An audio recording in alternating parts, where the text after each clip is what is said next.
Assalamualaikum warahmatullahi wabarakatuh. Perkenalkan, nama saya Asnalana Nur Sufia, biasa dipanggil Asna. Anak-anak, bagaimana kabarnya hari ini? Semoga kita tetap semangat dan juga diberi kemudahan untuk mempelajari materi hari ini. Sebelum kita mulai pembelajaran, mari kita baca basmalah bersama-sama. Bismillahirrahmanirrahim. Oke, anak-anak, hari ini kita akan mempelajari tentang adab menggunakan media sosial sesuai dengan pandangan Islam. Di sini Ibu mau tanya, apakah kalian sudah tahu media sosial itu apa saja sih jenisnya? Media sosial itu bisa berupa seperti Instagram, WhatsApp, seperti itu ya. Kemudian, bagaimana sih seharusnya kita menggunakan media sosial yang baik dan benar sesuai dengan pandangan Islam?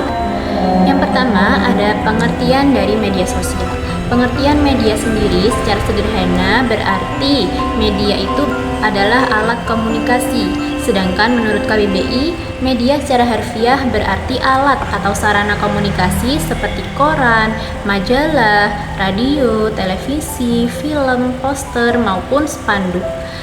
Iya, spanduk yang ada di jalan-jalan itu bisa disebut juga dengan media.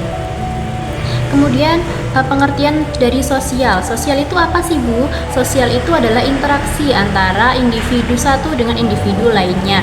Jika kita kaitkan sosial dalam media sosial sendiri, berarti interaksi sosial antara individu dengan individu lainnya secara virtual. Jadi media sosial itu tadi apa? Media sosial adalah sebuah media online yang memungkinkan para penggunanya bisa dengan mudah berinteraksi, berpartisipasi, berbagi, bekerja sama, berkomunikasi, dan membentuk ikatan sosial secara virtual. Kemudian, apa saja sih jenis-jenis media sosial? Dari Andreas M. Kaplan dan Michael Hanlon membagi berbagai jenis media sosial ini ada 6 jenis anak-anak, yakni yang pertama ada collaborative project. Collaborative project itu apa sih, Bu? Collaborative project itu memungkinkan adanya kerjasama dalam kreasi konten yang dilakukan oleh beberapa pengguna secara simultan. Misalnya adalah Wikipedia. Nah, di Wikipedia ini kita bisa berkolaborasi dengan pengguna lainnya untuk membagi sesuatu, begitu. Kemudian ada blogs. Blogs itu apa, Bu? Blog itu adalah suatu bentuk media sosial yang paling awal yang tumbuh sebagai web pribadi. Jadi ini lebih ke personal atau pribadi penggunanya. Nah, dalam blog ini kita bisa memberikan artikel, kemudian bagikan kehidupan sehari-hari kita dalam sebuah tulisan artikel begitu. Kemudian ada konten communities, yakni memiliki tujuan utama untuk berbagi konten media di antara para pengguna. Nah, ini tuh contohnya apa, Bu, dalam kehidupan sehari-hari kita? Kita bisa menjumpainya di YouTube dan juga TikTok.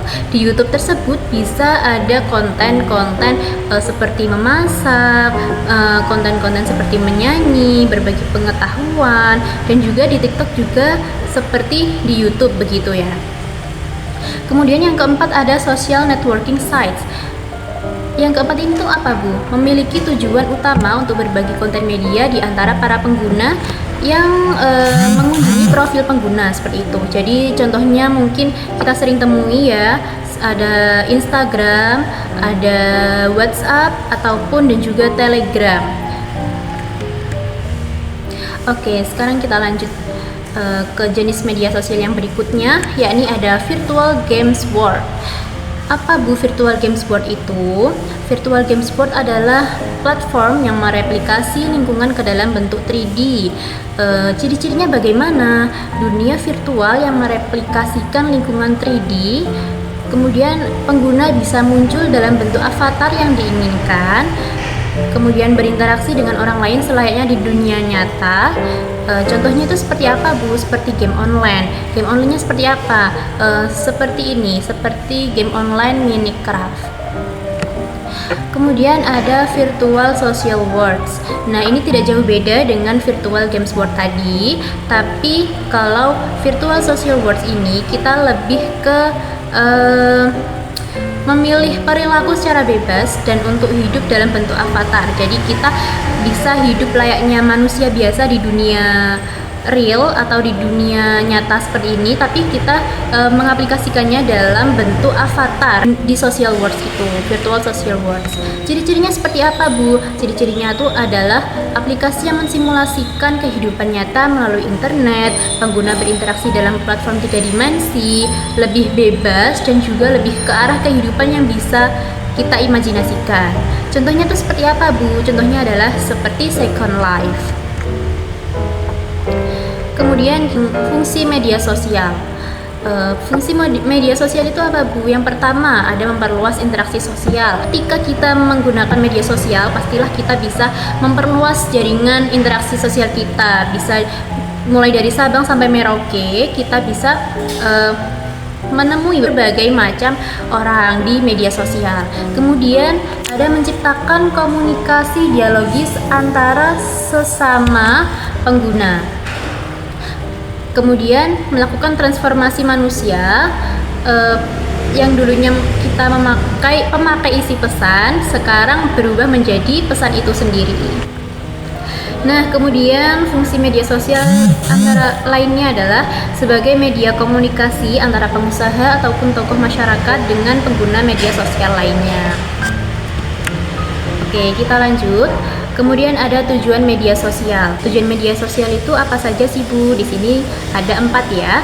Yang pertama aktualisasi diri, yakni ketika seseorang mempunyai bakat, dia ingin menunjukkan bakatnya di media sosial, seperti menyanyi, menari, berpidato, atau qiraat seperti itu ya. Kemudian membentuk komunitas. Jadi kita bisa membentuk komunitas di media sosial karena media sosial itu banyak macamnya. Kita bisa menjumpai komunitas menulis, membaca, berpidato, ataupun sebagainya. Kemudian menjalin hubungan pribadi.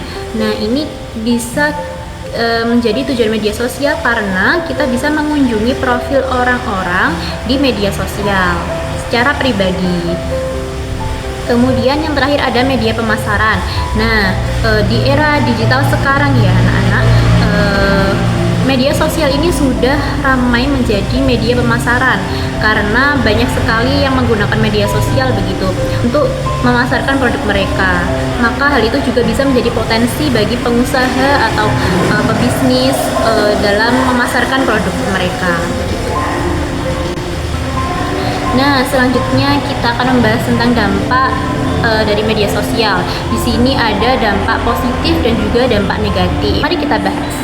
Dampak positif media sosial bisa dimanfaatkan untuk media promosi iklan dan menambah pengetahuan tentang teknologi maupun hal umum seperti yang tadi Ibu jelaskan dalam tujuan media sosial. Kemudian dampak positif lainnya adalah sebagai sarana untuk mengembangkan keterampilan sosial. Kemudian media sosial memiliki dampak positif yakni berupa kita bisa berkomunikasi dengan siapapun di berbagai belahan dunia manapun. Kemudian sebagai sarana pengembangan keterampilan teknis dan sosial di era digital. Kemudian dapat memperluas jaringan pertemanan. Selanjutnya kita akan membahas tentang dampak negatif media sosial. Apa saja sih, Bu, dampak negatif dari media sosial itu sendiri? Yang pertama ini ada kecanduan. Jadi anak-anak, kita harus bisa mengontrol diri kita agar tidak kecanduan dari media sosial. Karena kenapa? Ketika kita sudah kecanduan media sosial, kita akan sulit hidup di dunia nyata. Kemudian berkurangnya perhatian dari keluarga. Ketika kita sudah fokus sama media sosial, main scroll TikTok, Instagram, nonton YouTube berjam-jam, kita akan kurang perhatian dari keluarga. Kemudian tergantikannya kehidupan sosial. Kemudian tersebarnya data penting yang seharusnya tidak tersebar. Kemudian ada apa lagi, Bu? Membuat prestasi belajar menjadi menurun. Kenapa? Karena kita keasikan scroll medsos, kita jadi lupa belajar. Kita jadi lupa mengingat-ingat pelajaran. Kemudian tubuhnya sikap hedonisme dan konsumtif. Mengapa bisa terjadi? Karena di media sosial juga ada market-market atau pasar-pasar online begitu ya. Ketika kita tergiur, kita akan aduh saya ingin beli ini, beli itu gitu ya. Itu akan menumbuhkan sikap hedonisme dan juga konsumtif yang seharusnya tidak kita lakukan begitu. Kemudian dapat menyebabkan kelemahan dan juga kerusakan fisik. Misalnya punggung jadi lelah karena keasikan scroll medsos, kemudian mata juga jadi lelah karena keasikan nonton YouTube, dan juga tangan juga jadi capek ya karena scroll terus. Kemudian kejahatan dunia maya atau istilah lainnya itu cybercrime. Nah, ini anak-anak perlu kita ketahui ya seperti apa kejahatan dunia maya itu. Jadi jangan sampai kita terjerumus ke dalam kejahatan dunia maya seperti cybercrime. Seperti apa sih Bu cybercrime itu? Yakni seperti hacking, phishing, atau spamming. Hacking itu seperti data kita teretas ataupun data-data kita dicuri gitu ya. Oke. Selanjutnya kita akan membahas tentang adab menggunakan media sosial dalam pandangan Islam. Ada apa saja sih Bu adab menggunakan media sosial dalam pandangan Islam itu? Jadi yang pertama ini ada tabayun. Tabayun itu artinya cek dan recheck. Jadi kita harus cek kesesuaian antara informasi satu dengan informasi yang lainnya. Itu namanya tabayun. Dalam Al-Quran juga dijelaskan dalam surah Al-Hujurat ayat 6 disebutkan panduan bagaimana etika serta tata cara menyikapi sebuah berita yang kita terima. Yang artinya, hei orang-orang yang beriman, jika datang kepadamu orang fasik membawa suatu berita, maka periksalah dengan teliti agar kamu tidak menimpakan suatu musibah kepada kaum tanpa mengetahui keadaannya yang menyebabkan kamu menyesal atas perbuatanmu. Seperti itu. Kemudian menyampaikan informasi dengan benar. Islam juga mengajarkan membuat opini yang jujur, didasarkan atas bukti dan fakta, kemudian diungkapkan dengan tulus. Islam juga mengajarkan untuk tidak merekayasa atau memanipulasi fakta. Karena kenapa? Kalau kita memanipulasi fakta itu nanti bisa menimbulkan fitnah. Nah, fitnah ini nanti bisa merugikan seseorang. Nah, kemudian haram menebar fitnah, kebencian, dan lainnya. Majelis Ulama Indonesia sebagai lembaga keagamaan mengeluarkan fatwa tentang pedoman bermuamalah melalui media sosial.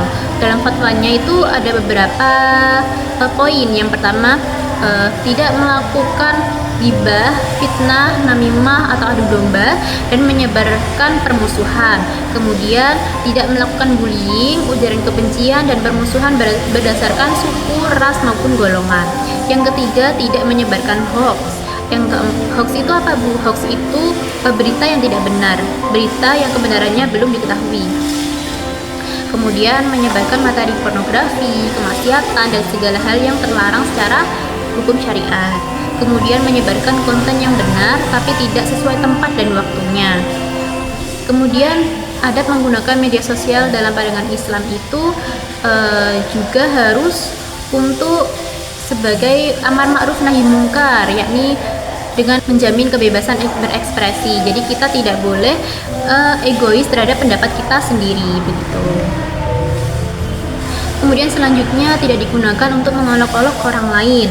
Jadi media sosial ini rawan sekali sebenarnya untuk menjadikan orang lain sebagai pembulian begitu ya. Nah, itu tidak boleh. Dalam Islam kita tidak boleh mengolok-olok orang lain di kehidupan nyata maupun di kehidupan bermedia sosial. Yang terakhir, tidak menyebarkan kebencian dan membuat berita palsu atau hoax tadi. Karena dijelaskan bahwa kaum beriman diminta untuk tidak memaki yang mereka sembah selain Allah, karena mereka nanti akan memaki Allah dengan melampaui batas. Sebagaimana disebutkan dalam Quran surah An-Nur ayat 4. Oke anak-anak, itu tadi penjelasan dari adab dan etika bermedia sosial sesuai dengan pandangan Islam. Di sini Ibu juga mengajak, ayo kita bermedia sosial dengan baik dan benar. dan kita harus menyetop berita hoax atau berita yang tidak benar kebenarannya. Seperti itu. Oke, sekian pembelajaran kita hari ini. Semoga kalian tetap semangat dan semoga ilmu yang kita pelajari hari ini bermanfaat bagi kita semua. Amin ya rabbal alamin. Mari kita tutup pembelajaran hari ini dengan bacaan hamdalah. Alhamdulillahirabbil alamin. Sekian dari saya, kurang lebihnya mohon maaf. Wassalamualaikum warahmatullahi wabarakatuh.